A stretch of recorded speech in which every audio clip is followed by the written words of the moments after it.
us to calculate his taxable income. Taxable income का meaning क्या होता है? All 5 heads of income should be considered. Salary है तो वो भी लिखो, house property, business profession, capital gains, other sources. जितना इनकम दिया है वो सब आपको लिखना होगा students. Okay, and then reduction under section 80.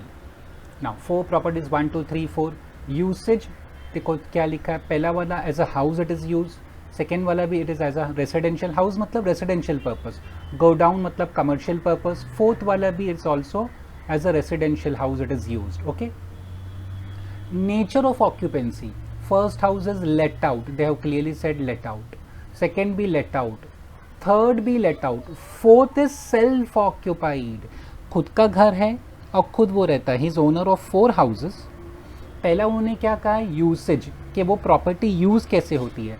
First and second and fourth, first second and fourth are use as house मतलब for residence purpose, and third is use as a commercial property as a godown. Then nature of occupancy. पहला 2 घर जो है उसने let out किया है, वो घर है स्टूडेंट्स, हाउस है, it is given on rent. Third जो गो डाउन है वो भी उसने लेट आउट किया है, रेंट पे दिया है. फोर्थ जो घर है वो खुद रहता है, self occupied.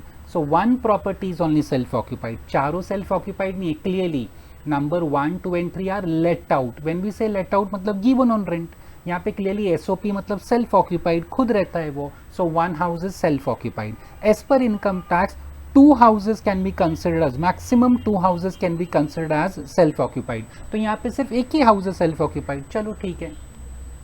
Municipal values given for all the property students. Fair rent भी दिया है, स्टैंडर्ड रेंट, इसका स्टैंडर्ड रेंट नहीं दिया है. ठीक है, कोई बात नहीं, नहीं दिया है तो. एक्चुअल रेंट पर मंथ देखो लास्ट कॉलम में नॉट एप्लीकेबल. वाई? खुद का घर है, खुद रहता है, तो he won't pay rent to himself. मैं अपने घर में खुद रहता हूँ तो खुद को रेंट पे करूंगा नहीं ना students. So that is the reason actual rent is not given for self occupied property. Annual charges for the month, हाँ ये स्टूडेंट्स फर्स्ट टाइम हम फेस कर रहे हैं, बट इसका कोई इफेक्ट नहीं होगा, no need to worry. Annual charge for mother created by father. इसका मतलब क्या होगा students, just for the sake of example और एक्सप्लेनेशन के लिए, ये Z को ना all these properties might have been received under inheritance. Father से मिला होगा ये प्रॉपर्टी उसको. इनहेरिटेंस आप समझते होंगे ना स्टूडेंट्स, वसीयत की होगी फादर ने. Okay, he might have drafted some will, under that inheritance और will he might have received these all 4 properties. तो फादर ने विल में ऐसा लिखा था, क्या लिखा था कि एनुअल चार्ज मतलब annually this person Z must pay 25,000, 25, 25, 25. Whatever income you are earning from all these houses, out of that 25,000 should be paid to mother. Okay, this is known as annual charge students. But students, we have discussed the format. 4 तरह की property होती हैं, let out, vacant let out, self occupied, deemed let out. In all those 4 categories types of property, annual charge नाम का कोई चीज नहीं थी, annual value था students. So please don't get confuse, दोनों को रिलेट मत करो, दोनों टोटली डिफरेंट है. एनुअल वैल्यू इज इनकम, ये एनुअल चार्ज मतलब इट इज एक्सपेंस. ये कैसा एक्सपेंस है कि फादर ने कहा था, विल में लिखा था, ओके, कि प्लीज जब भी आप ये प्रॉपर्टी से कमाओगे ना, out of this 25,000 rupees you must hand over to mother. ऐसा फादर ने विल में लिखा था. Okay students, that is known as annual charge. But हमारे फॉर्मेट में there is nothing as such called annual charge. So read it and forget it. कोई effect नहीं इसका students. Legal charges again students read and forget, because हमारे format में legal charges नाम की कोई चीज़ नहीं है. सी डिडक्शन का लिस्ट एग्जॉस्टिव है स्टूडेंट्स. मैंने कहा था ना एग्जॉस्टिव मतलब डिडक्शन अंडर सेक्शन 24 आपको सिर्फ 2 चीज़ मिलती है, एक स्टैंडर्ड डिडक्शन और एक इंटरेस्ट मिलता है for the current year and pre construction interest, और एक आपको क्या मिलता है, म्यूनिसिपल टैक्स. इसके अलावा other than these 3 items no deductions are allowed. तो इसके अलावा कोई भी एक्सपेंस देगा ना, please forget it. No effect under income from house property, no effect. Municipal tax 10% बोला है. सो whenever they give us percentage, that percentage we apply on what students? We apply it on municipal value. Municipal value हमको दिया है, उस पर apply करके municipal tax find कर लेंगे. बट स्टूडेंट्स यहाँ पे क्या लिखा है, municipal tax paid by tenant. अगर टेनेंट पे करता है तो it is not allowed to be deducted. Same way municipal tax due, due मतलब outstanding. If municipal tax is outstanding it is not allowed to be deducted. पहले भी हमने discuss किया है. Repairs incurred by tenant students, हमारे format में repairs नाम की कोई चीज़ नहीं है, तो forget repairs. Unrealise rent prescribe condition satisfied, 3 महीने का रेंट बाकी है, prescribed condition satisfied, not applicable, again 3 months not applicable. Unrealised rent prescribe conditions not satisfied, तो यहाँ पे है स्टूडेंट्स नॉट सेटिस्फाइड का, ओके, बट ध्यान रखना prescribed conditions not satisfied, okay. Vacancy period students, ये थर्ड वाला प्रॉपर्टी में वैकेंसी पीरियड दिया 1 month. So if we start in the beginning ना स्टूडेंट्स, इनिशियली हमको क्या लगता है कि थर्ड हाउस लेट आउट है। What is the meaning of term late out property? Late out property means property which is given on rent for the full year, entire year, all 12 months, उसको हम लोग let out कहते हैं। But यहाँ क्या कहा है कि नहीं, there is a vacancy period of 1 month, 1 महीना उसका वो गोडाउन खाली रहा, there was no tenant students in that godown, so that mean this becomes now vacant let out property. तो ठीक है, स्टार्टिंग में उन्होंने लेट आउट कहा है, वो रॉन्ग नहीं है, पर लेटर ऑन दे से कि 1 महीना खाली था, so now will say the nature of this property is vacant let out property. तो property number 1 let out, number 2 let out, number 3 vacant let out, and number 4 self occupied हो गया, क्योंकि vacancy period हमको सिर्फ इसी column में दिया और कहीं नहीं दिया है students. Okay, loan taken from SBI for construction of property, rate of interest 10%, ये आपको सब लोन अमाउंट दिया है चारों प्रॉपर्टी का, ठीक है। लोन टेकन ऑन, आपने लोन कब लिया था, चारों का डिफरेंट डेट है students, we must be careful. Construction completed on, चारों का कंस्ट्रक्शन डेट भी अलग अलग है स्टूडेंट्स, ठीक है। Now unrealise rent of past year recovered, clearly recovered का है, मतलब बैड डेट्स रिकवर्ड, सो आपके लिए इनकम है। This is for property 1, 50,000 is for property 2 and 60,000 of property 3। आगे क्या लिखा है, however in case of property 1, unrealized rent was not allowed to be deducted, was not allowed to be deducted in the year in which it was not paid by tenant। Meaning क्या है, देखो unrealise rent होता क्या है, it is a bad debts, tenant refuses to pay the rent for whatever reason, या तो छोड़ के चला गया घर अचानक, मुझे मालूम भी नहीं पड़ा, और he is not paying me rent, वो परेशान कर रहा है students, okay, for whatever reason is not paying rent, so we call it as unrealized rent। Now this adjustment, this particular sentence, what they say कि ऊपर आपको लिखा है कि unrealise rent recovered 1 lakh in property 1, past में इसका कोई tenant था, he was staying in property 1, past में उसने इसको 1 लाख रुपीज रेंट पे नहीं किया था, so that was bad debts. Now अभी आता है वो करंट ईयर में and he pays that is the reason they use the term recovered. Recovered मतलब उसने अभी आके पे किया इसको। So whenever unrealised rent is recovered students, we say that it's an income, और लास्ट में हम लोग ऐड करते हैं इसको। But this sentence, this statement says that however in case of property 1, unrealized rent was not allowed to be deducted in the year in which it was not paid by tenant। ये 1 lakh rupees current year में recovered हुआ, past year में मतलब ये unrealised था, bad debts था। The year in which it was a bad debts, in that year it was not allowed to be deducted, okay, bad debts था, but income tax officer ने, income tax department ने आपको bad debts deduct करने से मना कर दिया था। They had refused you, they have not allowed you to deduct bad debts in the year in which it was not paid by tenant। जिस साल आपको ये नुकसान हुआ था उस साल स्टूडेंट्स इनकम टैक्स डिपार्टमेंट ने आपको डिडक्ट करने से रोक दिया था, and that bad debts is recovered in the current year। Please keep that in mind। Loan from SBI in respect of property 1 and 4 has been fully paid in the year 18-19। ये loan लिया था ना उसने, loan from SBI for construction 10 lakh, property number 1 and 420 lakh, ये loan वो पूरा पे कर चुका ईयर 18-19 मतलब लास्ट ईयर में। आगे देखो, loan from SBI in respect of property number 2, property 2 10 lakh is still outstanding, property number 2 15 lakh loan लिया था SBI से, अभी भी 10 लाख रुपया बाकी है। Same way loan from SBI in respect of property number 3 rupees 20 lakh is outstanding, 30 lakh लिया था, अभी भी स्टूडेंट्स 20 लाख लोन बाकी है, मतलब 10 लाख वो रीपे कर चुका है।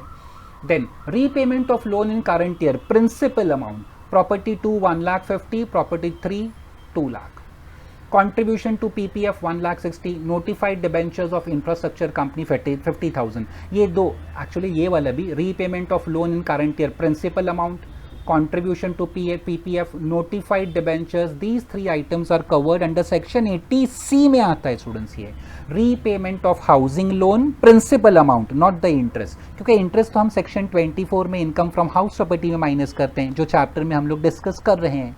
सो repayment of housing loan only principal amount is covered under 80C और ये कॉन्ट्रीब्यूशन टू PPF पहले भी हमने किया. Notified debentures of infrastructure company 80C में आता है students. Okay, so now students घर 4 हैं, 2 का नेचर तो सेम है स्टूडेंट्स, लेट आउट है ना, but number 3 it is woken let out, number 4 is self occupied. So better चारों का कैलकुलेशन हम लोग अलग अलग करेंगे. पहले स्टार्ट हम लोग सिर्फ house number. Students to be fair ना, एग्जाम में मुझे नहीं लगता है कि आपको 4 घर का डिटेल्स दे के क्वेश्चन पूछेगा, बट हमारे लिए स्टूडेंट प्रैक्टिस के लिए अच्छा है ना. Okay, they won't ask such A lengthy question obviously, but हम एक एक घर के सॉल्व करेंगे. नंबर 1 फिर हाउस 2 हाउस 3 हाउस 4 हमारे लिए अच्छा है प्रैक्टिस के लिए student. Maximum I feel they should ask any जो भी डेटा दिया होगा maximum for 3 houses. Okay students, but मैंने 4th भी रखा है हमारे लिए अच्छा है students, so that we can practice a lot. Okay, तो स्टार्ट कर रहे हैं अभी हम लोग सोल्यूशन से.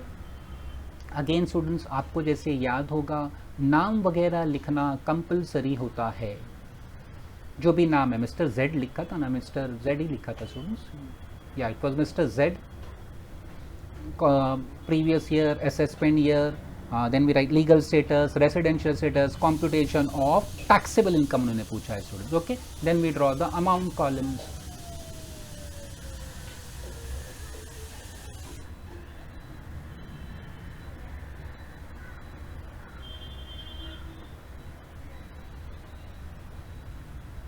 You have to draw the, sorry, you have to write the detail students. आप कभी भूलना नहीं, name, previous year, assessment year, legal status, residential status कभी मत भूलना students. It is compulsory to record that.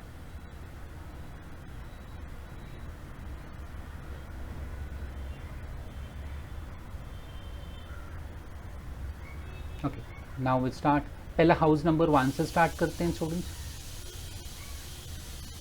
Property 1 they have given 1 2 3 ऐसा कहा है ना उन्होंने, so I am also writing property 1. उसका नेचर क्या है students, it is let out property, मैंने शॉर्ट में लिख दिया LOP, लेट आउट प्रॉपर्टी. ठीक है, then we start with the calculation.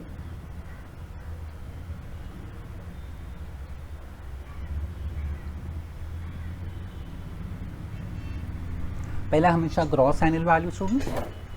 We start with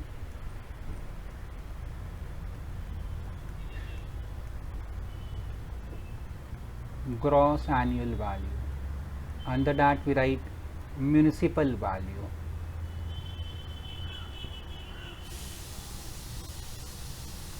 And then we record fair rent.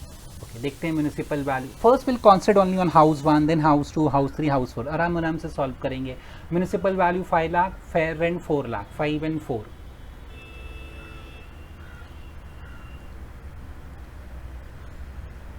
Municipal, sorry students, I'm sorry.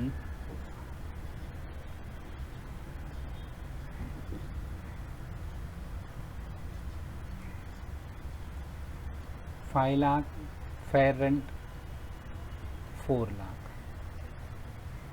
We say whichever is higher, है ना?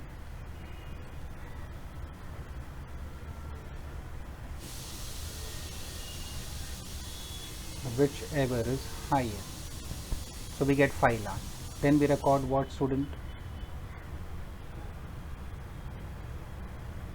Standard rent.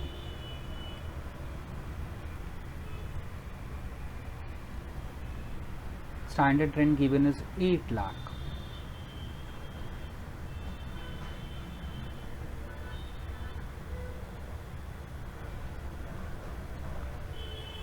Whichever is lower, 5 or 8. Then we record actual rent. अभी ध्यान से देखते हैं, कोई unrealised rent current year में तो नहीं है स्टूडेंट्स, है. ओके, देखो यहाँ पे actual rent where it is given. पहला तो actual rent per month is 75,000. Is there any unrealised rent? Yes, unrealised rent prescribe condition satisfied for 3 months students. 75,000 per month के लिए लिखा है उन्होंने. तो 75,000 मल्टीप्लाई बाय हम लोग 12 करेंगे एक्चुअल रेंट के लिए. 75,000 multiply by 12, sorry it is 12. Use calci find कर लेते हैं. कैल्सी कहाँ है? 75,000 into 12 it comes to 9 lakh students. ये हो जाएगा 9 लाख. बट अनरियलाइज रेंट है तो उसी को यहाँ पे हम माइनस कर लेते हैं. अनरियलाइज रेंट 75,000 इंटू 3 स्टूडेंट्स है ना. 3 मंथ्स था वहाँ पे लिखा था unrealise rent. And prescribe condition satisfied the head side. You don't have to remember conditions, students. So tenancy is bona fide, necessary legal steps have been taken, or you have satisfied the assessing officer that taking legal steps is fruitless, meaningless. So then students we say whichever is higher, 5 lakh or 6 lakh 75, whichever is higher. ये let out property है, vacant let out नहीं. अगर vacant let out होगा तो minus loss due to vacancy करते हैं, आएगा. no need to worry. वो property number 3 है ना, वो vacant let out है. Whichever is higher. So 6,75,000, this is your GAV. Then we write minus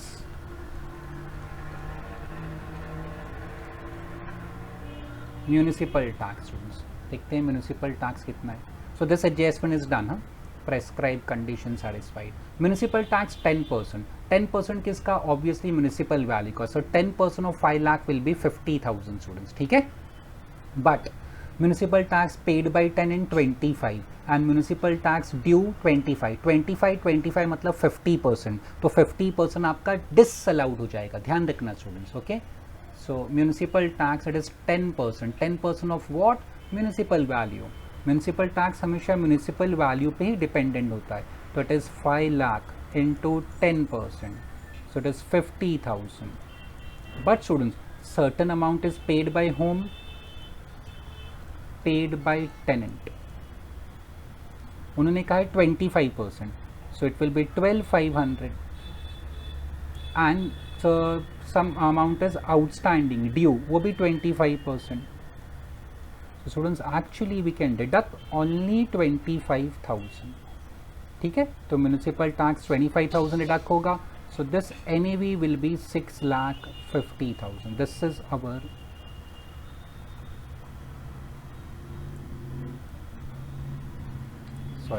net annual value 6,50,000. ठीक है students. So I go to the next slide. फिर standard deduction और interest मिलेगा हमको.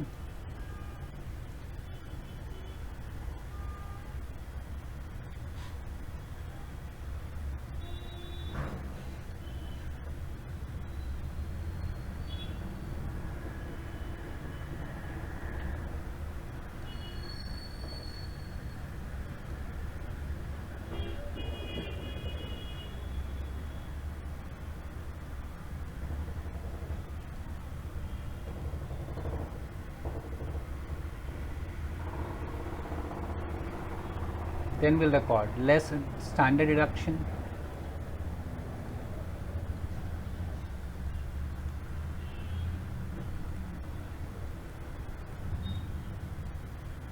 %30 of NAV. NAV कितना था students हमारा? यहाँ पे था, sorry not here, 6,50,000. So 30% of 6,50,000 आएगा.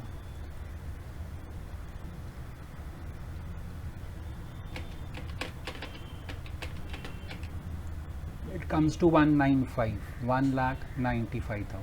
Then we subtract interest. Interest दो तरह के, एक तो interest for the current year and interest for pre construction period interest students. ठीक है. तो यहाँ देखते हैं एक एक करके, और बाकी कोई एक्सपेंस नहीं देखना है स्टूडेंट्स, बाकी सब भूल जाओ. So if we have any interest, ये स्टूडेंट देखो होगा.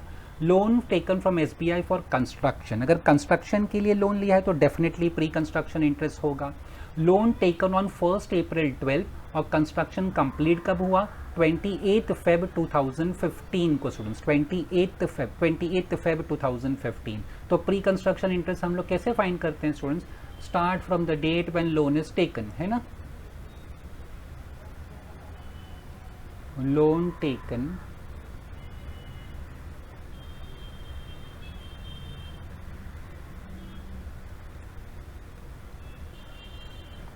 1st April 12 और 20th Feb 15.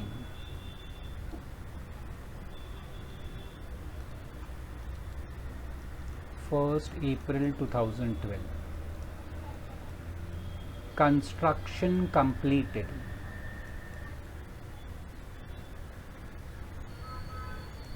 28th Feb 15. So what is the financial year? Financial year will be 14-15 previous year. तो start from the date when loan is taken और कब तक जाना है? Your construction is completed during 14-15. तो इसका preceding financial year will be 13-14. 13-14 means 31st March 14. ऐसा rule है स्टूडेंट्स, ठीक है. तो 1st April till 31st March 14 means exact 2 years होगा स्टूडेंट्स. सो प्री कंस्ट्रक्शन इंटरेस्ट कितने साल का हो गया? 2 years का. फिर अमाउंट देखो, लोन अमाउंट 10 लाख है स्टूडेंट्स. एंड 10 लाख के बाद then students what is the rate of interest? 10%. तो ठीक है, 10 लाख एंड 10%. पहले भी हमने किया ऐसे adjustment. 10 lakh into 10/100 multiply by 2 years. 2 months नहीं स्टूडेंट्स, 2 साल का इंटरेस्ट ना. 2 months कहेंगे तो 2/12 लिखना पड़ेगा, रॉन्ग हो जाएगा. So it comes to 2 lakh. ठीक है, डिवाइड बाई क्या करने का? 5. तो हर साल कितना मिलेगा? 40,000. पहला कब से स्टार्ट होगा? The year in which construction is completed. तो 14-15 से आपका स्टार्ट होगा. पहला साल आपको इंटरेस्ट माइनस करने मिलेगा. 15-16 में माइनस करने मिलेगा. 16-17 में माइनस करने मिलेगा. 17-18 में माइनस करने मिलेगा. 18-19 में माइनस. 5 साल हो गए. 1 2 3 4 5. हमारा फाइनेंशियल ईयर कौन सा है स्टूडेंट? हमारा फाइनेंशियल ईयर 1920 है. तो ये लिस्ट में कहीं 1920 का नाम आ रहा है? No students. तो मतलब मेरा कैलकुलेशन करना बेकार हो गया. Okay students, see I made the calculation. ठीक है, कोई बात नहीं, बट आपको इतना ध्यान रखना है. From exam point of view students, एक बार आपको दिया है construction completed so and so date, तो कंस्ट्रक्शन कंप्लीटेड से फाइनेंशियल ईयर डिसाइड कर लेने का पहले ही. फिर वो financial year that becomes the first year, और आगे 4 साल just quickly as a working note या मेंटली आप डिसाइड कर लो कि और आगे 14-15 is the first year and these next succeeding 4 years. So 5th year का limit expired in 18-19. So why should I make this calculation waste time? ये calculation कब करने का students? 10 lakh into so and so %. Once you know कि आपको current year 1920 में भी इसका डिडक्शन मिलेगा. और ये कैसे मालूम पड़ता है students? Again the year in which construction is completed first decide that financial year 14-15. तो वो साल में पहला बार आपको इंटरेस्ट माइनस करने मिलेगा. एंड 4 सक्सीडिंग, व्हेन आई से सक्सीडिंग मतलब कंटिन्यूस 4 years, आप गैप नहीं रख सकते. तो स्टूडेंट्स मैंने देखा तो मेरा 5th ईयर का लिमिट एक्सपायर ऑन 18-19 और हमारा current previous year is 1920. So I won't get any pre construction interest in property number 1. तो प्रॉपर्टी नंबर 1 में तो पक्का हो गया नो प्री कंस्ट्रक्शन इंटरेस्ट. तो स्टूडेंट्स मैं लिख रहा हूं वहां पे pre construction interest for your reference, but amount will B nil. Working मैंने करके आपको बता दिया. Pre construction interest, so it is nil.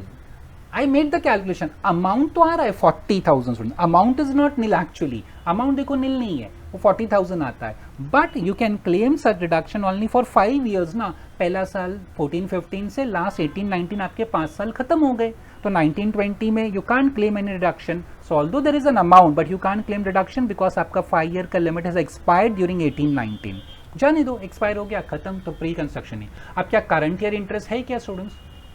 C current year interest नहीं है. ये now as an accounting student, loan from SBI in respect of property number 1 and 4 has been fully paid in 18-19. 18-19 मतलब past year. जो भी आपने loan लिया था for property number 1 and 4. Now right now I am concerned with property number 1 students. हम property number 1 deal कर रहे हैं. ये property 1 के लिए जो भी आपने लोन लिया था कब आपने रीपे कर दिया? 18-19. जब आपने लोन ऑलरेडी रीपे कर दिया स्टूडेंट्स 18-19 में पास्ट ईयर में, दैट मीन्स करंट ईयर में कोई लोन नहीं है.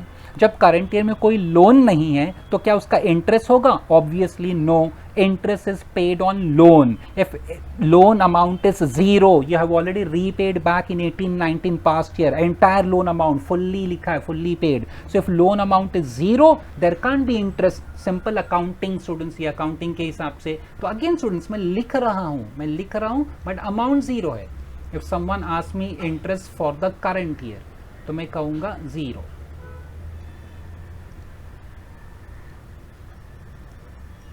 Interest for current year zero. तो student there is nothing else. आगे समझ में? तो स्टूडेंट्स आपके रेफरेंस के लिए अगेन यहाँ पे मैं लिख देता हूँ. तो पहला क्यों आया प्री कंस्ट्रक्शन इंटरेस्ट जीरो, आपको समझ में आ गया होगा. Therefore no pre construction interest for property 1, क्योंकि आपका वो 18-19 यहाँ पे खत्म, 5 year limits expired. Okay, since entire loan is repaid, आपने ऑलरेडी लोन रीपे कर चुके लास्ट ईयर में, therefore no current year interest, इसके लिए कोई करंट ईयर इंटरेस्ट भी नहीं है. इंटरेस्ट किस पे कैलकुलेट किया जाता है? लोन पे. जब लोन ही आपका जीरो है स्टूडेंट्स, जब लोन ही जीरो है तो इंटरेस्ट कैसे हो सकता है? नहीं होगा. आगे समझ में? ठीक है स्टूडेंट्स, तो यहाँ तक तो हम लोग आ गए. So this was 6,50,000. 6,50,000 में से 1,95,000 माइनस करते हैं. 6,50,000 minus 195, so it comes to 4,55,000. अब कोई अनरियलाइज रेंट पास्ट ईयर का रिकवर्ड है क्या, वो भी देख लेते हैं स्टूडेंट्स. 4,55,000 देखो था एक past unrealise rent recovered. Now unrealise rent of past year recovered rupees 1 lakh for property 1. Students property 1 के लिए क्लियरली बोला है, फॉर प्रॉपर्टी 1 लाख मिला. तो whenever we receive unrealised rent if it is recovered in the end we add it. Add करना चाहिए but अभी मैं ऐड नहीं करूंगा, there is a reason. See here, however in case of property 1 unrealized rent was not allowed to be deducted in the year in which it was not paid by tenant. जब आपको नुकसान हुआ था ना, when there was unrealized rent in past year, जब bad debts हुआ था, आपका tenant rent बगैर पे किए भाग गया था, so you wanted to claim that bad debts, but income tax officer, income tax department has refused, it was not allowed. तो जब स्टूडेंट लॉस हुआ था तो ऑफिसर ने डिसअलाउ किया था. तो अभी जब इनकम होगा तो should I add it? Obviously no. आप उसको अगर ऐसे समझ में नहीं आता ना स्टूडेंट्स, अकाउंट्स के हिसाब से सोचते हैं. We as an accounting student वैसे सोचेंगे. चलो देखो, अकाउंट्स में अगर बैड डेट्स होता है students, so where we record, sorry visibility का इश्यू हो जाएगा नहीं तो. बैड डेट्स होता है तो स्टूडेंट्स हम लोग डेबिट साइड पे लिखते हैं P&L के बैड डेट्स, जो भी ऐसी just for the sake of 5,000. Bad debts मतलब आपके डेटर ने पैसा नहीं दिया. सपोज अगले साल में डेटर ने आपको 5,000 दे दिया, तो what you right? By bad debts recovered, है ना. अकाउंट्स में ऐसे ही सीखा है हमने. डेटर ने पुराना पैसा जो लेके वो भाग गया था, अभी आके उसने दे दिया. First he didn't paid me, so I said loss, so I recorded on debit side. Now he paid me that loss, so I made a gain, so gain should be recorded on credit side. But students question क्या कहता है कि जब आपको ये नुकसान हुआ था ना, तो ऑफिसर ने आपको ये रिकॉर्ड नहीं करने दिया. He didn't allow you to record this 5,000. So should I record now 5,000 on credit side? Obviously no. जब लॉस हुआ था, जब मुझे आपने रिकॉर्ड नहीं करने दिया, आपने मना कर दिया. ओके, सो अभी जब मुझे गेन होगा ना, तो लॉजिक है students, I won't treat it as my income, फिर मैं इसको रिकॉर्ड नहीं करूंगा. जब डेबिट साइड पे उसका कोई इफेक्ट नहीं आया था पास्ट ईयर में, तो क्रेडिट साइड पे क्यों इसका इफेक्ट आए? In the past year it was not treated as loss, it was disallowed to me, so why should I treat it as gain in the current year when it is recovered? इसके लिए unrealized rent of past year I won't record it. So आपके reference के लिए again unrealized rent will not be added. Last में हम लोग add कर, will not be added because it was disallowed, not allowed या disallowed in past year. जब आपको नुकसान हुआ था, जब ऑफिसर ने आपको लॉस मानने से इनकार कर दिया. So when you are making a gain, तो अभी आप इनकार कर दोगे, sir you didn't allowed us as a loss in the past year, so why you are trading as gain in the current year. इसके लिए मैंने अनरियलाइज रेंट नहीं लिखा स्टूडेंट्स. तो स्टूडेंट्स आपके रेफरेंस के लिए यहाँ पे मैं लिख रहा हूँ add unrealised rent, but amount will be zero. Add, exam में लिखना ही नहीं. अनरियलाइज रेंट जब जीरो है तो उसको लिखना भी क्यों टाइम वेस्ट करना. Unrealised rent nil. हाँ, if there is unrealised rent we record in inner column, less standard deduction करते हैं. तो students final answer for this property will be 4,55,000.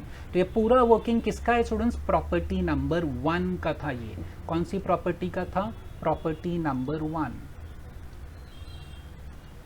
सो आपके रेफरेंस के लिए दिस एंटायर स्लाइड स्टूडेंट्स ये किसका वर्किंग था? प्रॉपर्टी 1 का था ये. ठीक है, प्री कंस्ट्रक्शन इंटरेस्ट क्यों डिसअलाउड हुआ और अनरियलाइज रेंट मैंने क्यों ऐड नहीं किया. So I have done property number 1. Same way अभी प्रॉपर्टी 2 पढ़ते हैं, उसका पूरा कैलकुलेशन करते हैं स्टूडेंट्स स्टेप बाय स्टेप. तो we start with property 2. House let out, but students यहाँ वैकेंसी थर्ड हाउस में था. So again it's a let out property. कोई बात नहीं, चलो लेट आउट प्रॉपर्टी है. तो स्टूडेंट्स मैं इसी में स्टार्ट कर रहा हूँ. बिलो आई एम कंटिन्यू यही फॉर्मेट में students. Now I will write property 2.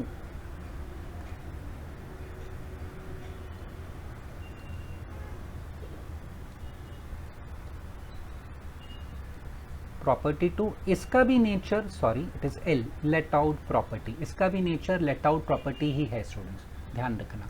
Nature इसका लेट आउट ही है. थर्ड वाला वेकेंट लेट आउट है. So again students we start with gross annual value.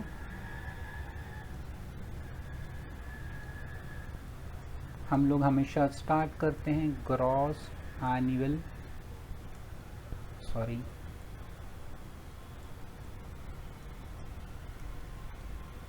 Start with gross annual value. इसमें हमेशा क्या लिखा जाता है? First municipal value and then we record fair rent. तो स्टूडेंट्स म्यूनिसिपल वैल्यू देखो यहाँ पे है. म्यूनिसिपल value 4 lakh, 5 lakh, 6 lakh, 4, 5, 6. Fair rent भी है 4, 5, 6. चलो ठीक है. So municipal value 4 lakh, fair rent 5 lakh. Then we say whichever is higher.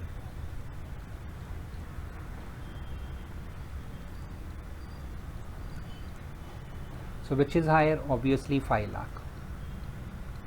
Okay. Then we record standard rent. कितना है student? they have said 6 lakh. Then we say whichever is lower.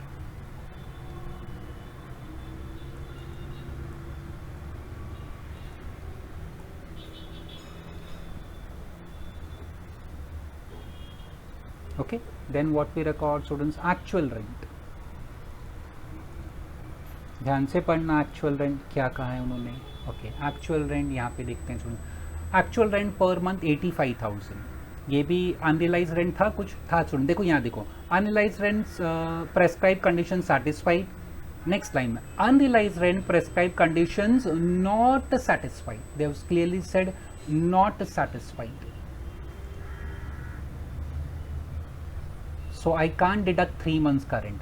अगर condition satisfy होता तो I can deduct 3 months का rent. तो students total 85,000 into 12 करना पड़ेगा हमको एक्चुअल रेंट के लिए. 85,000 into 12, answer comes to 10,20,000 students. Answer आ रहा है हमको 10,20,000.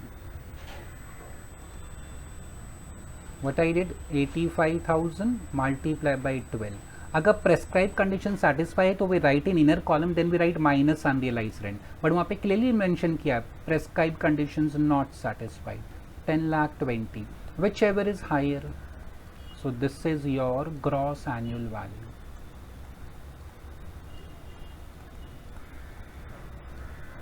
ठीक है. Then we write less municipal taxes. मैं नेक्स्ट स्लाइड पे जा रहा हूँ students.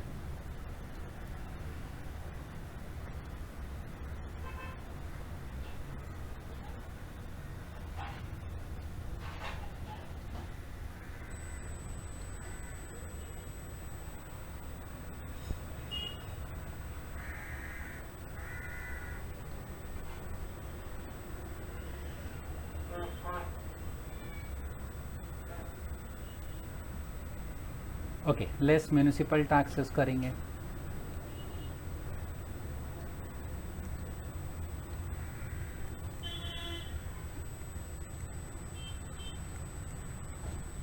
Again there is an adjustment. ध्यान से देखते हैं. म्यूनिसिपल टैक्स वैसे ही था, वो 10% ऑफ क्या हो गया म्यूनिसिपल वैल्यू, तो 40,000, but 25% paid by tenant and outstanding. तो स्टूडेंट्स वो लिखना पड़ेगा वैसे हमको. Municipal tax 4 lakh into 10%. Municipal value is 4 lakh multiply by 10% करेंगे तो students 40,000. But they have clearly said certain amount paid by tenant, वो 25% है. सो 25% मतलब 10,000, 40,000 का 25%. एंड अमाउंट ड्यू आउटस्टैंडिंग भी 10,000. For outer column we can record only 20,000. Municipal tax फिर minus करो, 10 लाख 20 में से minus 20. So net annual value will be 10 lakh. This is our net annual value. ठीक है स्टूडेंट्स. लेस स्टैंडर्ड डिडक्शन कितना मिलता है, 30% ऑफ NEV. सो 10 लाख का 30% विल बी 3 लाख. और दो इंटरेस्ट आपको मिलते हैं, एक होता है प्री कंस्ट्रक्शन इंटरेस्ट, मैं लिख रहा हूं अभी बट देखते हैं माइनस करने मिलेगा कि नहीं मिलेगा, that depends. And interest for current year, sorry,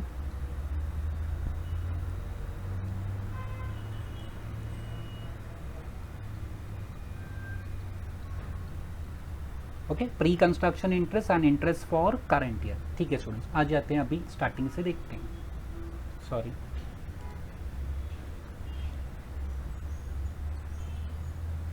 second C, loan taken from SBI for construction of property. 15 lakh का लोन है. लोन लिया 1 Jan 2013, रीपेमेंट 15 December 2018. चलो ठीक है स्टूडेंट्स, एक नया स्लाइड बना लूँ मैं क्विकली. ओके, लोन लिया 1 Jan 13, 15 December 18.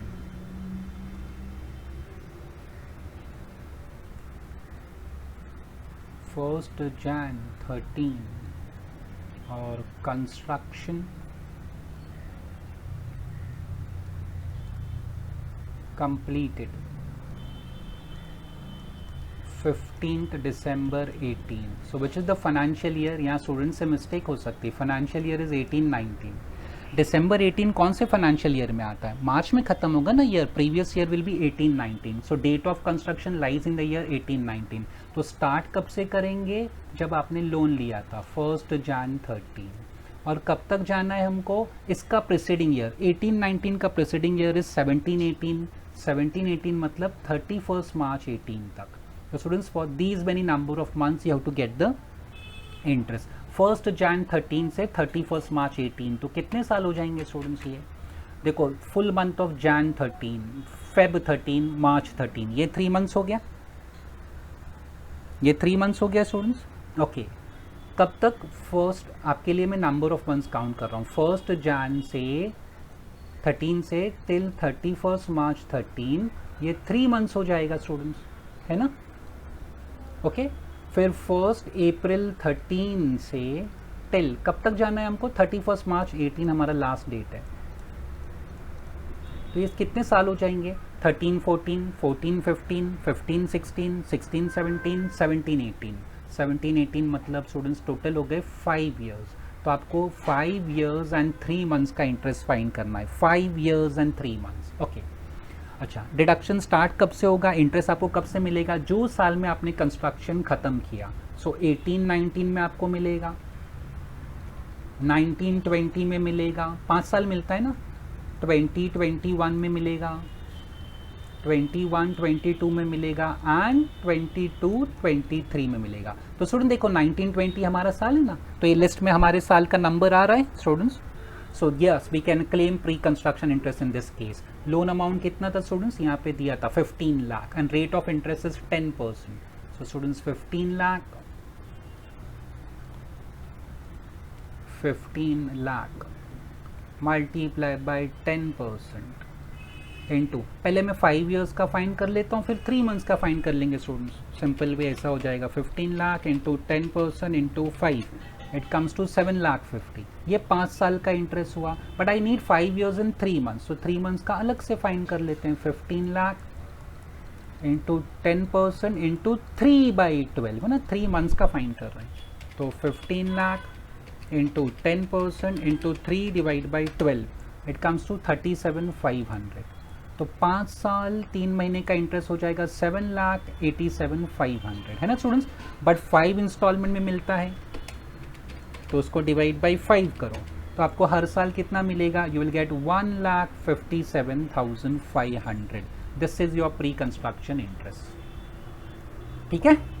सो प्री कंस्ट्रक्शन इंटरेस्ट स्टूडेंट्स, यहाँ मैंने ऑलरेडी सेंटेंस लिखा हुआ, मुझे सिर्फ अमाउंट कॉपी करना है, 1,57,500। अब करंट ईयर इंटरेस्ट चाहिए एज एन अकाउंटिंग स्टूडेंट, अभी हमको सोचना है एज एन अकाउंटिंग स्टूडेंट। देखो यहाँ क्या लिखा था, प्रॉपर्टी 1 and 4 का लोन तो आप ऑलरेडी पे कर चुके हैं, but loan from SBI in respect of property 2 is still outstanding. कितना, 10 लाख बाकी है अभी भी लोन। तो स्टूडेंट जब लोन बाकी है तो इंटरेस्ट पे करना पड़ेगा ना, यू कांट अवॉइड इंटरेस्ट। सो 10 लाख का इंटरेस्ट कैलकुलेट करेंगे करंट ईयर का student. So I am calculating current year, ये प्री कंस्ट्रक्शन हो गया, अभी करंट ईयर। तो आपके लिए यहाँ लिख रहा हूँ मैं करंट ईयर, आप भी वर्किंग्स कॉपी करो।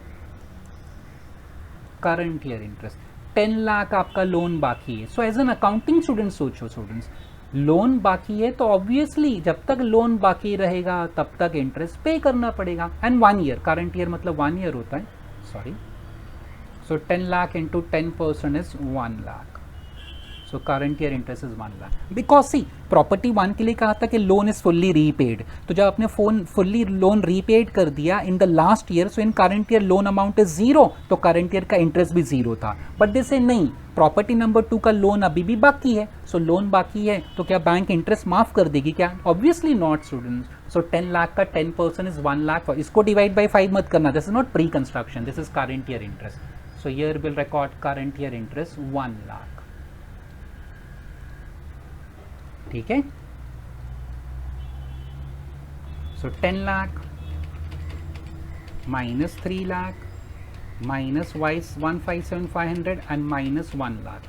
सॉरी स्टूडेंट्स, मैंने calculate 10 lakh minus 3 lakh minus 1,57,500 minus 1 lakh. Net answer is 4,42,500। ये आपका दूसरे प्रॉपर्टी का इनकम हो गया। So we have completed. Last वाला बहुत सिंपल होता है स्टूडेंट्स, उसको टाइम नहीं लगेगा, 2 मिनट में सॉल्व हो जाएगा। ओके, सो 1 2 हो गया। अभी नंबर 3, ये वेकन लेट आउट है। देखो यहाँ कहाँ था, वैकेंसी पीरियड 1 मंथ स्टूडेंट्स, ठीक है। तो ये पक्का वेकन लेट आउट है स्टूडेंट्स, ध्यान रखना।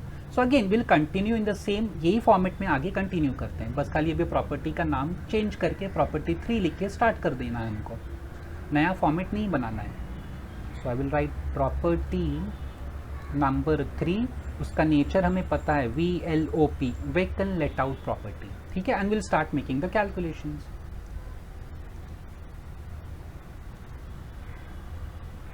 अगेन स्टूडेंट्स, पहले हम लोग क्या लिखते हैं, gross annual value.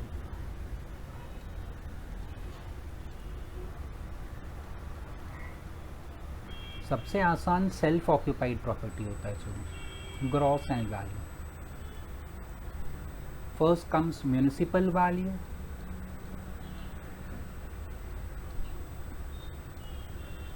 and then comes fair rent. देख लेते हैं म्यूनिसिपल वैल्यू कितना का है। देखो म्यूनिसिपल वैल्यू ये रहा, 8 lakh 9 lakh. There is no standard rent students, हाँ स्टैंडर्ड नहीं, 8 and 9 आपको दिया है municipal and fair rent. Municipal value 8 lakh, sorry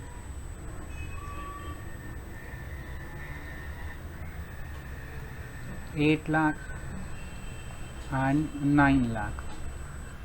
So students, whichever is higher, obviously 9 lakh is higher. So whichever is higher. So we did this. Standard rent नहीं दिया तो मत लिखो, why to waste time, directly right actual rent. But ध्यान देना इसमें vacancy भी है, कोई अनरियलाइज रेंट तो नहीं है, वो भी ध्यान देना। ये थर्ड प्रॉपर्टी पे हम लोग students. Actual rent per month देखो यहाँ पे दिया, per month it is 1,15,000। Unrealise rent prescribe condition satisfied 3 months है ना. सो 1 लाख कितना है 15 पर मंथ है, ध्यान रखना 115 पर मंथ. कैसे करेंगे स्टूडेंट्स को, पहला 115 मल्टीप्लाई बाई 12 करने का. सो 115 इंटू 12 करेंगे ना स्टूडेंट, इट कम्स टू 13,80,000 1380. इसमें से क्या माइनस करने का, अनरियलाइज रेंट कितने महीने का, 3 महीना. अनप्रेस्क्राइब कंडीशन सेटिस्फाइड उन्होंने कहा है students. So 115 into 3 it comes to 345. So 13,80,000 minus 345. Answer is 10,35,000 1035. Then we say whichever is higher. मैं next slide पे लिखता हूँ स्टूडेंट्स उसको, whichever is higher.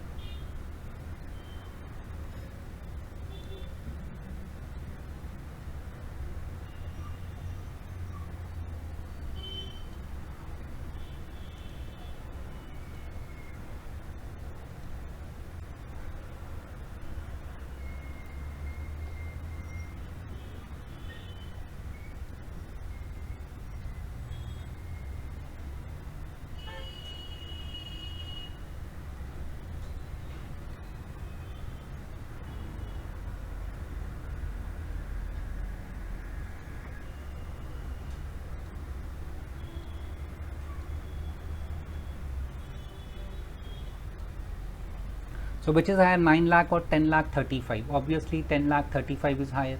So whichever is higher, 10,35,000. Here we'll write whichever is higher 1035. Then इसमें से vacancy loss minus कर सकते हैं, less loss due to vacancy. देखो कितने महीने वैकेंट था प्रॉपर्टी, यहाँ दिया था स्टूडेंट्स लास्ट में 1 month. वैकेंसी पीरियड 1 month, तो 1 महीने का और भाड़ा आपको नहीं मिलेगा. अगेन 115 है per month rent. So 115 into 1,15,000 multiply by 1 will be 1,15,000. ये माइनस कर लो. Never confuse unrealised rent with vacancy, दोनों अलग अलग. वैकेंसी मतलब घर खाली था, ओके, एंड अनरियलाइज रेंट मतलब टेनेंट ने पैसा नहीं दिया, खाली नहीं था, वो रहा बट पैसा रेंट नहीं दिया उसने. So this is your gross annual value. Then we subtract municipal tax.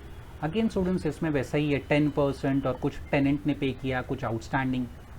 10% of what, municipal value.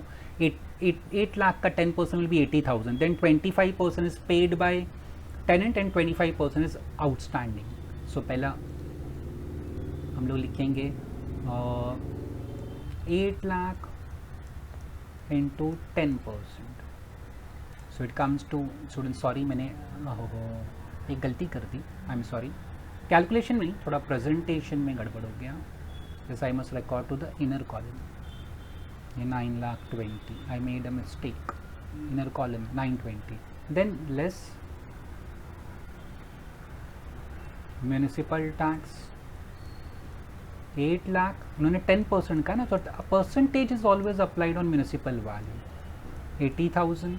फिर कुछ पेड बाय टेनेंट है 25%, and certain amount is outstanding. So 25% will be 20,000.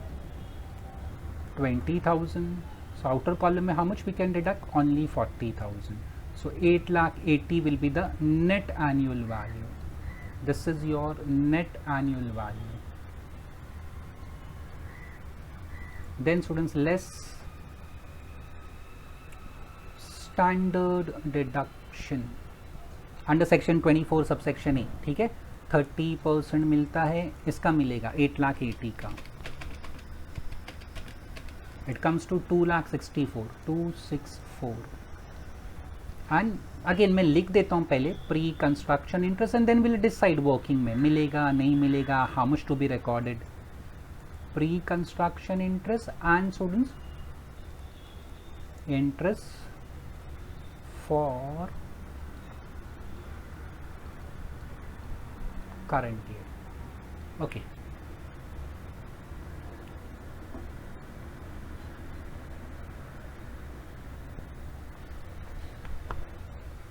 30 lakh 1 April 13 को लोन लिया, मार्च 19 को आपका कंस्ट्रक्शन खत्म हुआ, मार्च 19 को students.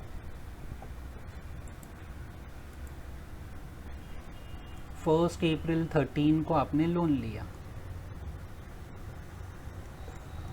Loan 1 April 13, sorry, construction completed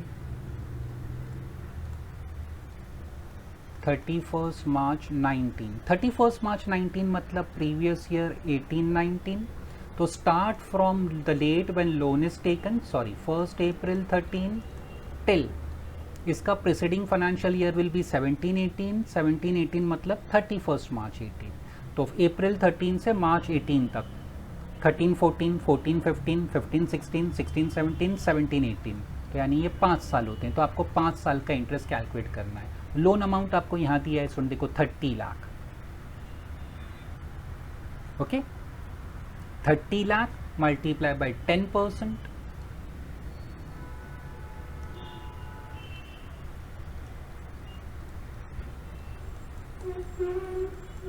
and into 5 years.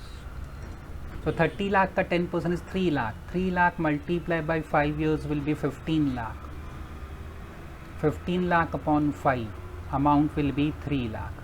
3 साल आप 3 lakhs आप डिडक्ट कर सकते हैं। कब से? जब आपका कंस्ट्रक्शन खत्म हुआ, जब से स्टार्ट करो, एंड सक्सीडिंग 4 years. सो 1920 भी आ रहा है, देखो हमारा करंट ईयर भी आ रहा है इसमें, 20, 21, 21, 22, 22, 23, ठीक है। तो 1920 हमारा यह साल है students. So how much I can claim 3 lakh, तो पीछे जाएंगे, यहाँ पे we can claim 3 lakh, pre construction interest 3 lakh.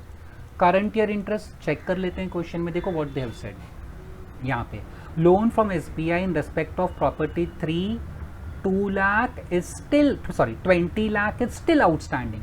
अगर लोन बाकी है अभी तक आपका स्टूडेंट्स, तो इंटरेस्ट तो पे करना पड़ेगा ना, बैंक इंटरेस्ट थोड़ी माफ कर देगी आपको।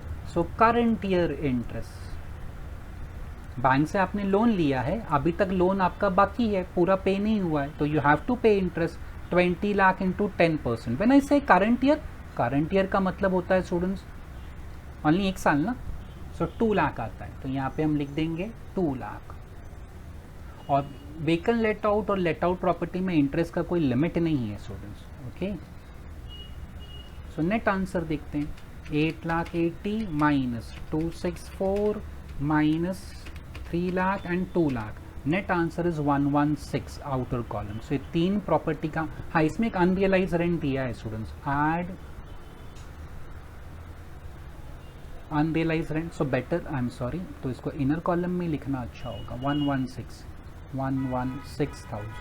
एड अनरियलाइज रेंट रिकवर्ड, दिया है क्या देख लेते हैं, चेक करते हैं, शायद दिया है स्टूडेंट्स। प्रॉपर्टी नंबर 3 यहाँ पे था, इन case of property 1 sorry unrealise rent recovered, property 1, property 2, property 3 60,000, और ऐसा कुछ बोला नहीं है कि पास्ट ईयर में डिसअलाउड था, ऐसा कुछ बोला नहीं है स्टूडेंट्स, ओके। सो 60,000 पहला इनर कॉलम में, फिर हम लोग लिखते हैं लेस स्टैंडर्ड डिडक्शन, माइनस करते हैं कितना 30%, किसका 30%, इसी 60,000 का, तो 18,000, सो outer column will be 42, so now 1,16,000 plus 42, so outer column will be 158,000। Last बचा प्रॉपर्टी नंबर 4, सबसे आसान, 2 मिनट में हो जाता है स्टूडेंट्स एकदम।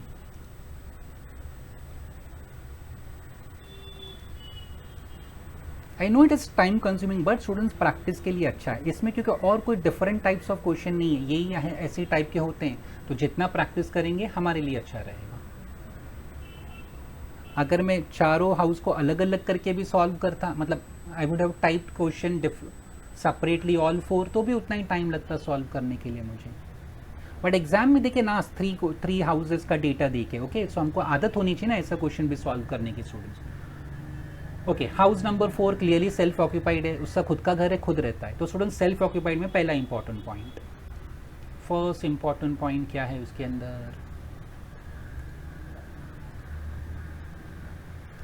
सो लिखेंगे हम लोग प्रॉपर्टी 4 सेल्फ ऑक्यूपाइड प्रॉपर्टी, ठीक है, SOP।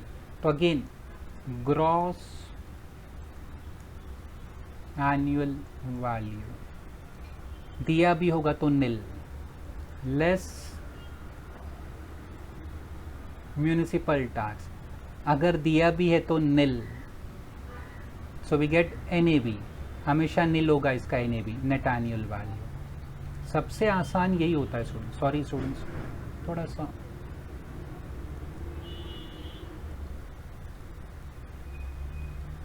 नेट एनुअल वैल्यू, ठीक है। देन लेस स्टैंडर्ड डिडक्शन तो मिलेगा नहीं क्योंकि standard deduction is based on NAV तो जीरो है, तो लेस प्री कंस्ट्रक्शन इंटरेस्ट है तो वो ले लो और एक करंट ईयर इंटरेस्ट ले लो, that's all, there is nothing else. Pre construction interest and interest for current year, ठीक है स्टूडेंट्स। देखते हैं प्री कंस्ट्रक्शन इंटरेस्ट एक्चुअली है बट आपको मिलेगा नहीं, there is a reason for that. देखो लोन लिया है कंस्ट्रक्शन के लिए 20 लाख, और इसका ये स्टार्ट कब हुआ था, loan taken on 1 April, 31 March 19 को आपका कंस्ट्रक्शन खत्म हुआ। Okay students, loan taken on 1 अप्रैल। अभी ये मैं वर्किंग बना रहा हूँ प्रॉपर्टी नंबर 4 के लिए, ठीक है। लोन टेकन 1 अप्रैल 11 लिखा है। I won't make any calculation, मैं आपको रीज़न बता देता हूँ तो आप कैलकुलेशन करने की ज़रूरत ही नहीं है।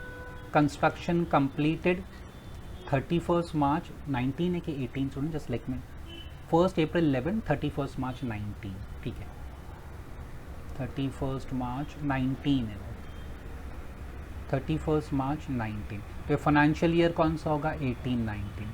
सेल्फ ऑक्यूपाइड प्रॉपर्टी का रूल है स्टूडेंट्स, अगर प्री कंस्ट्रक्शन इंटरेस्ट आपको लेना है ना, तो जिस साल आपने लोन लिया था, from the end of that financial year, from the end of financial year in which loan was taken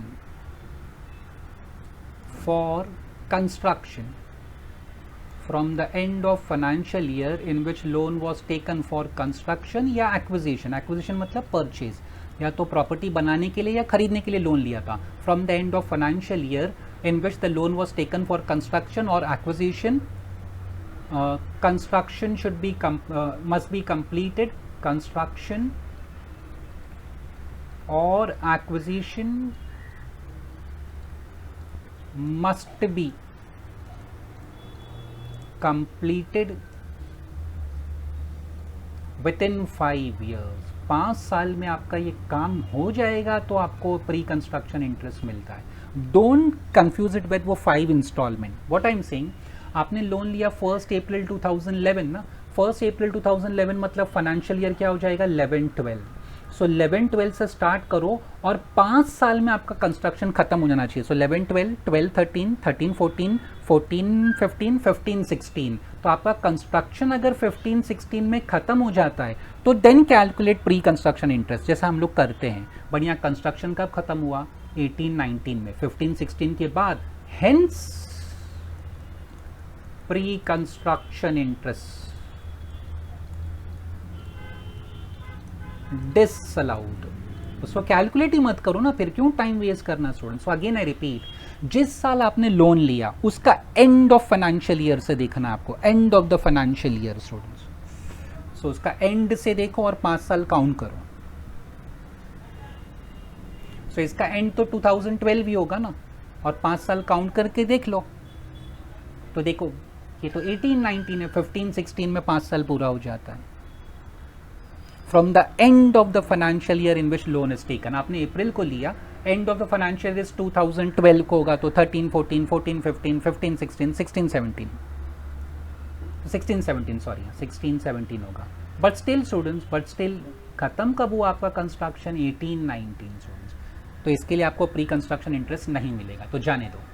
current year interest मिलेगा क्या, लोन बाकी है, लोन नहीं, देखो loan from SBI in respect of property 1 and 4 has been fully paid, इसका loan आप पहले ही पूरा पे कर चुके हो।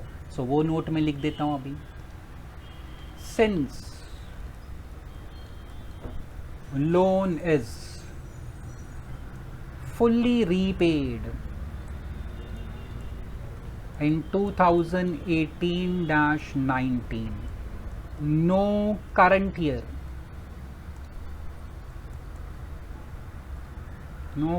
interest can be deducted. आपका लोन पूरा खत्म हो चुका ना, आपने लोन निल कर दिया, कुछ आउटस्टैंडिंग नहीं रखा, तो बैंक आपसे अब इंटरेस्ट क्यों मांगेगी? लोन आप पूरा पे कर चुके स्टूडेंट्स, हो गया. So now we have completed all 4 properties students. थोड़ा सा टाइम कंज्यूमिंग है स्टूडेंट, बट प्रैक्टिस के लिए हमारे लिए अच्छा है. आप एक एक प्रॉपर्टी को अलग अलग करके सोचो, ठीक है. मैक्सिमम आपको एग्जाम में ना 3 प्रॉपर्टीज का डेटा देगा, 4 का तो नहीं देगा students, but still I have taken 4 properties, practice के लिए अच्छा है. तो पहला प्रॉपर्टी, अच्छा स्टूडेंट्स यहाँ पे दिस वॉज फॉर प्रॉपर्टी 1, ये जो मैंने किया था, ये कैलकुलेशन मैंने प्रॉपर्टी 2 का किया था. दिस वॉज फॉर प्रॉपर्टी 2, ये वर्किंग नोट जो था, दिस वॉज फॉर प्रॉपर्टी 2 का था. देन थर्ड वाला जो मैंने किया था ये प्रॉपर्टी 3 का था. थर्ड यहाँ पे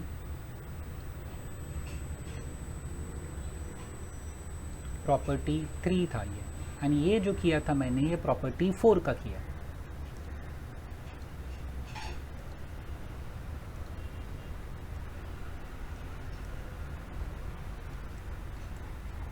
ओके, तो स्टार्ट सॉल्यूशन हमने यहाँ से किया students. Property 1 number 1 let out, उसमें कुछ अनरियलाइज रेंट था, प्रेस्क्राइब कंडीशन सेटिस्फाइड, तो माइनस किया था, but it was not woken let out, तो ये सब कैलकुलेशन हुआ. उसका इंटरेस्ट मैंने यहाँ पे कैलकुलेट किया, loan taken, pre construction, current year interest. Some bad debts recovered का एडजस्टमेंट था, बट पास्ट ईयर में वो अलाउड नहीं किया था, तो करंट ईयर में हम उसको ऐड नहीं करेंगे, वो मैंने डिस्कस किया. Then this was property 2, again let out property, ये सब उसका कैलकुलेशन. म्यूनिसिपल टैक्स ये सब किया हमने. प्री कंस्ट्रक्शन इंटरेस्ट का ये मैंने वर्किंग बनाया था, this was for pre construction interest. Okay, then property number 3 यहाँ से स्टार्ट हुआ, but it was vacant let out, उसमें अनरियलाइज रेंट भी है, प्रेस्क्राइब कंडीशन सेटिस्फाइड भी है. ओके, वेकेंसी लॉस 1 महीने का वो माइनस किया, we made all these calculation, ठीक है. अनरियलाइज रेंट भी था रिकवर्ड, ओके, एंड उसका इंटरेस्ट, करंट ईयर का भी इंटरेस्ट था, प्री कंस्ट्रक्शन में था. प्रॉपर्टी 4 सबसे आसान था स्टूडेंट्स. करंट ईयर का इंटरेस्ट है क्या? नहीं है ना स्टूडेंट्स, करंट ईयर का इंटरेस्ट भी नहीं है, लास्ट ईयर का भी नहीं है, तो कोई मुझसे प्रॉपर्टी 4 की इनकम पूछेगा तो I will say it is nil, हो गया. That's what we had to do. Sorry, so outer column में इसका इनकम होगा निल. तो अब टोटल इनकम फाइंड कर लो. टोटल इनकम मतलब स्टार्ट फ्रॉम प्रॉपर्टी नंबर 1, उसका इनकम कितना आया था स्टूडेंट्स?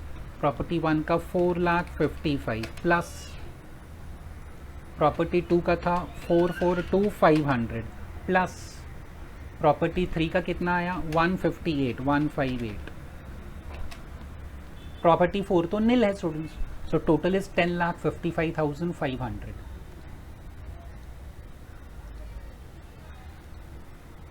$10,55,500 यही आपका ग्रॉस टोटल इनकम होगा, क्योंकि कोई इनकम फ्रॉम अदर सोर्सेज वगैरह तो आपको नहीं दिया है.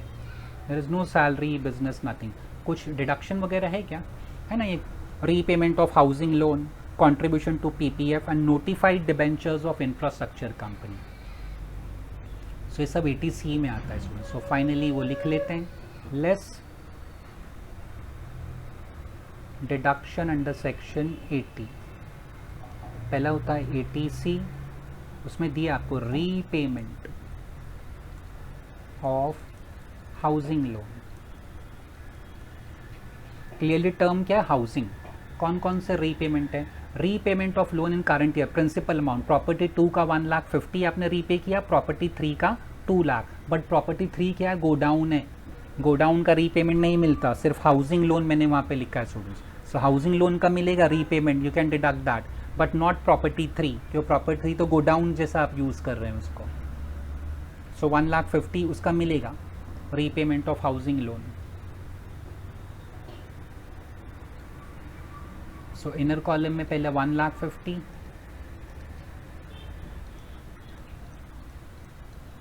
देन स्टूडेंट्स क्या था, contribution to PPF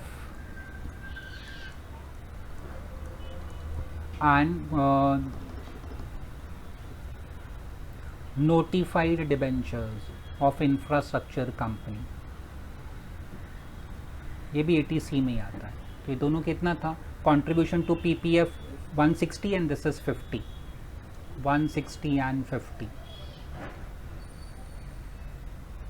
1,60,000 and 50, total कितना होता है 310, 360, बट इसका लिमिट है और 1,50,000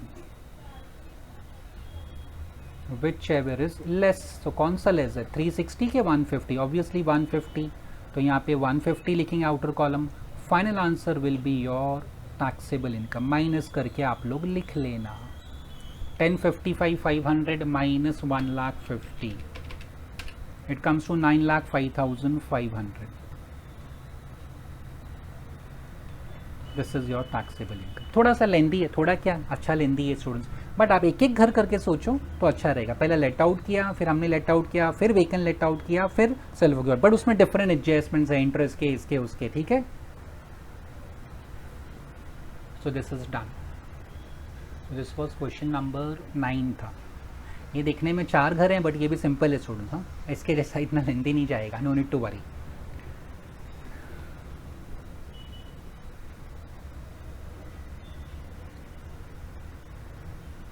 अच्छा, मैं एक मिस्टेक कर गया students, I realise during the solution, but अभी उसको मैं सॉल्व नहीं करूंगा। There was unrealised rent recovered, देखो यहाँ पे ये अनरियलाइज रेंट ऑफ पास्ट या रिकवर्ड, प्रॉपर्टी 1, प्रॉपर्टी 2 का मैं रिकॉर्ड करना भूल गया, तो मैं इसको अभी कैंसिल कर रहा हूँ यहाँ से। प्रॉपर्टी 2 मैं यहाँ से कैंसिल कर रहा हूँ, नहीं तो सॉल्यूशन में चेंज करो, उससे अच्छा मैंने उसको कैंसिल ही कर दिया स्टूडेंट, ठीक है। I forgot to record it. मैं प्रॉपर्टी 2 जब कंप्लीट कर चुका देन मुझे याद आया कि ये तो भूल गया था students, okay. So I can't go back और फिर सॉल्यूशन चेंज करो, उसको कैंसिल ही कर देता हूँ मैं, ठीक है। So quite a bit lengthy question students, but इसमें बहुत सारे एडजस्टमेंट एक साथ हमने कवर किए। आप जिसको कैसे पढ़ना, पहले सिर्फ लेट आउट सोच के हाउस 1 को सोचो, लेट आउट सोच के house 2, this is vacant let out and house 3, ऐसा।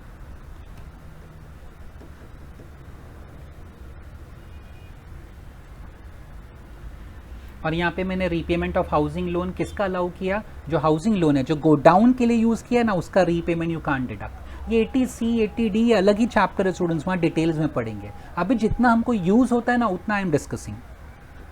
रीपेमेंट ऑफ हाउसिंग लोन के लिए ना, हाउस घर के लिए जो लोन लिया उसको रीपे किया तो यू मस्ट डिडक्ट दैट। और गो डाउन वेयर हाउस के लिए लोन लिया था to purchase that godown warehouse, तो you can't deduct that housing loan या रीपेमेंट।